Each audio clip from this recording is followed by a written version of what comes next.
You ready? Okay. This is known as a Vermont stone. Can you see these holes in it? It's a natural quarried stone. They're very, very fine, excellent stones, high quality stones. They cut like the dickens. They're very soft.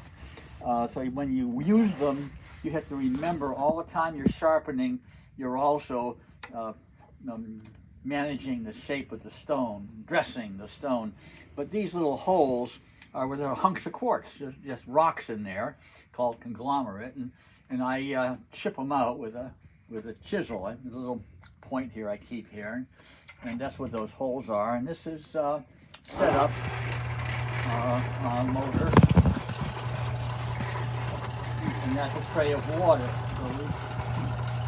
So it was a wonderful advantage working in water. Now, to grind an axe, in my opinion, an axe needs to have a rounded point. You don't want an axe to have flat bevels and so I rock an axe. So I'll put the axe on here like this, see, and I'll work it up and down. And this will give me a rounded edge.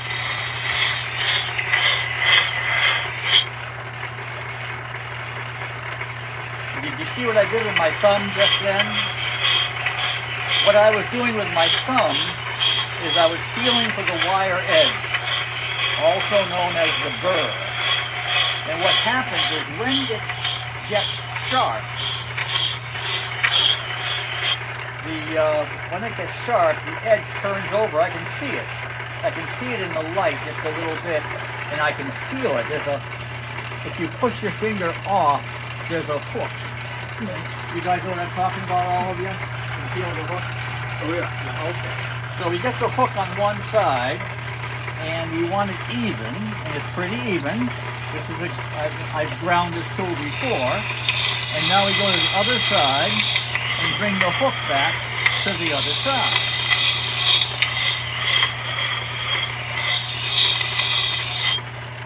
And this up and down rocking motion is giving me the edge I want. If I want a thinner edge, I'd run it up farther. But it's rhythm.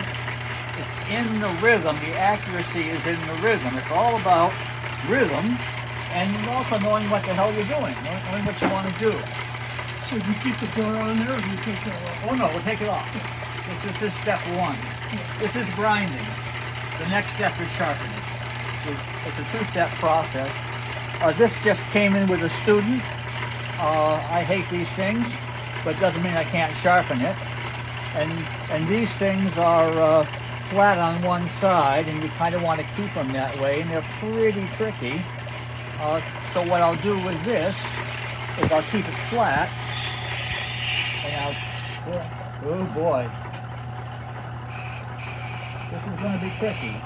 I'll keep it as flat as I can, and I'll keep it as flat as I can.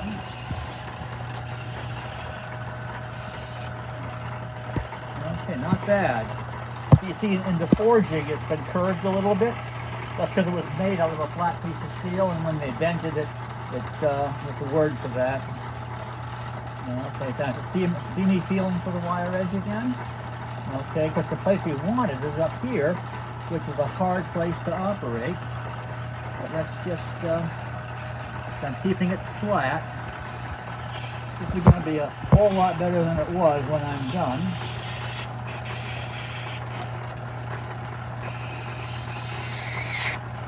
It's a little difficult because you can't see. Whenever I learn, whenever I ask people for advice on we're getting there. Whenever I ask people, it's pretty hard steel. It's high quality stuff. No complaint about the quality. It's just the shape. This is basically based on a hook knife, which is probably what people hollowed with back in the old days on the farm if they didn't have a gouge. But I think we're going to have pretty good luck with this, I think. Yeah, I've got a wire edge here now. Yeah, I think we're wire edge. This is one that I made out of an old worn out. This is the one I made out of an old worn out boning knife. I bought dozens of them for pennies out of a knife catalog one time. I'm very glad I did. I use them mostly for opening boxes, but a few of them I made into bent knives, and they work out pretty well. And this is a shape I like. That's a good shape for a bent knife. This is left-handed. I'm left-handed. Which one of you guys told me this was dull? I do. Okay, well, you're left-handed? Yeah. Okay. All right. Yeah, see, I'm much more comfortable working with something I made myself. See, notice I complained about yours, your commercial knife. I'm doing the same thing with mine. It's flat on the outside, pretty much. And but because I made it, I'm more comfortable with it. And I have a good wire edge on there. And now I'm sharpening this one that belongs to one of you guys. And I'm going to start complaining again. There's a bevel on the back of this one. These flex cut knives, I've never used them, but I think they're probably pretty good. My experience of watching students use them has been such that I'm impressed with them. I just don't need them, that's all. When I started out, there was absolutely no such thing anywhere as a commercial. Oh, wow, beautiful. There's lovely wire edge on there. Maybe you can almost see it. There's no such thing as a commercial,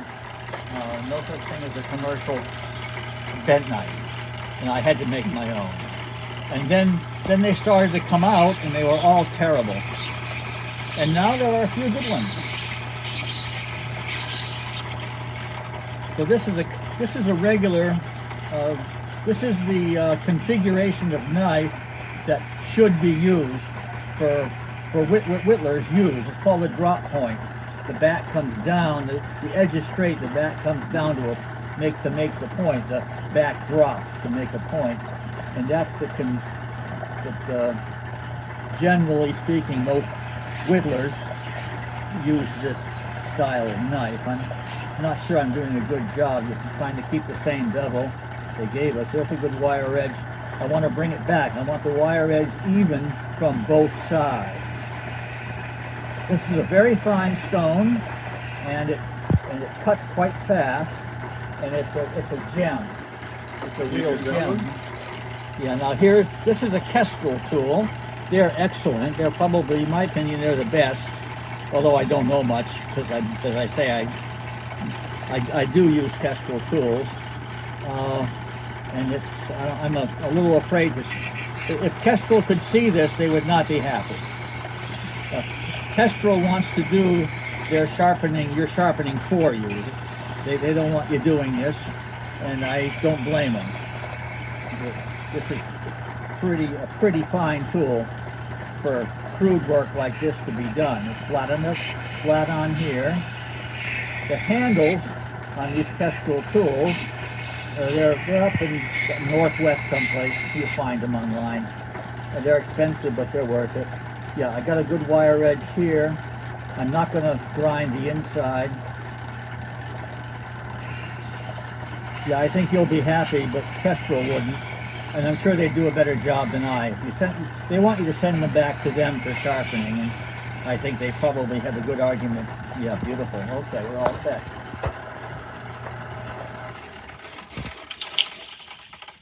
Okay, so this is grinding, which is shaping, sort of. It's pretty fine grinding, but it's sort of shaping. And now we're going to go over and hone. Oh dear. This is a Kestrel that I broke. I was going to build a new point on it. Let me just build a new point on that. What the heck? I don't know if I can. Watch yourself. These things will all cut you now. Cut just as soon cut you as look at you. A freshly ground tool like that is. I abuse this knife. This is you buy your Kestrel knives with Kestrel's handles. Okay. This handle is made to hold in two hands to cut the tongue or the ears on a totem pole. I buy the blade. See how wide the tine is. That's what it's made for. I put that tine. I cut a corn cob in half. The best handle, in my opinion, for any tool is a corn cob if it will work. They aren't very strong, but here's a corn cob with epoxy and spring. And corn cobs are good grip. You can sweat on them, no problem.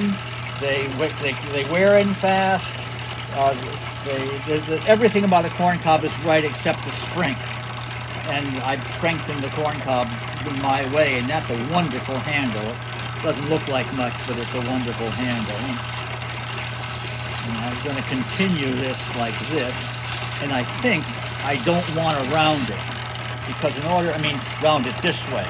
Because in order to round it this way, I would have to compromise. I would have to, take this edge off and build a new edge, and I don't think I need to. So I'm going to do a two-step process with this. I broke the tip off.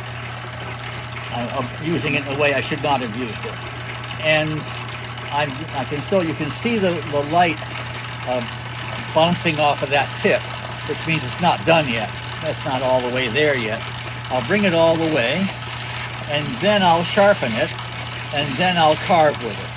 And if it works, fine. If it doesn't work, then I'll have to round it this way. And all right, let's just call it good. There's good wire edge there.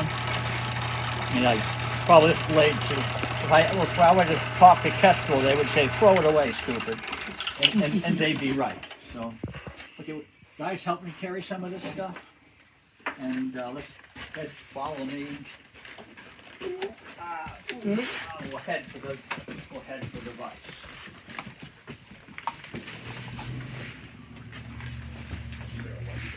Yeah, I'll take care of that. You guys just hold the stuff and hand it to me as I need it. That'll probably be the best way to operate. Yeah, here's a light. And this is a vise. And this is your standard. This is a pretty high quality, but this is your standard combination stone. The coarse side is coarse carborundum, which I never use because the grindstone's so fine I don't need it. And if you don't have a grindstone like mine, you use the coarse carborundum with oil. This is known as fine India. See the red color? That's known as fine India. These are manufactured. This is a manufactured stone. And this is a little bit of a leather hoosie here. And that's how I operate. That's the oil can walking around through there. You can see I mostly use this vise in this way. All right. I want that more or less level. And I don't want to put it in too hard. I don't want to crack the stone. But I've been using this for a very long time and I never cracked the stone. Honing oil. All commercial honing oil does not work. I am obviously wrong about this. This is what I believe. The reason that all commercial honing oil doesn't work is because all commercial honing oil is too thick. The reason it is too thick is so that it will stay on top of the stone and not soak into the stone. And all new stones are porous and oil soaks in. A stone isn't any good until it has been seasoned, which means filled with something, anything, oil, kerosene, whatever. Here on the farm, our standard pattern with a new stone, which doesn't happen but once a generation, is to soak it in kerosene. But it doesn't really matter what you do, but the oil has to stay on the stone.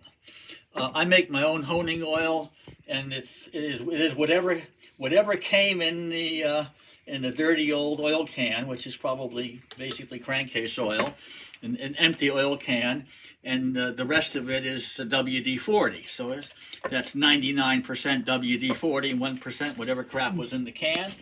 And there it is. And you see it sits on top of the stone because the stone has been well seasoned. And it floats the chips. You can't see the chips, but it floats the chips. And we wipe the stone off, and it all works. If the oil soaks into the stone, it leaves its chips behind. This is why all commercial honing oil is too thick, so it won't do that. But it doesn't do the job. To hone, you need a cutting oil, which is the thin oil. So make your own honing oil, season your stone.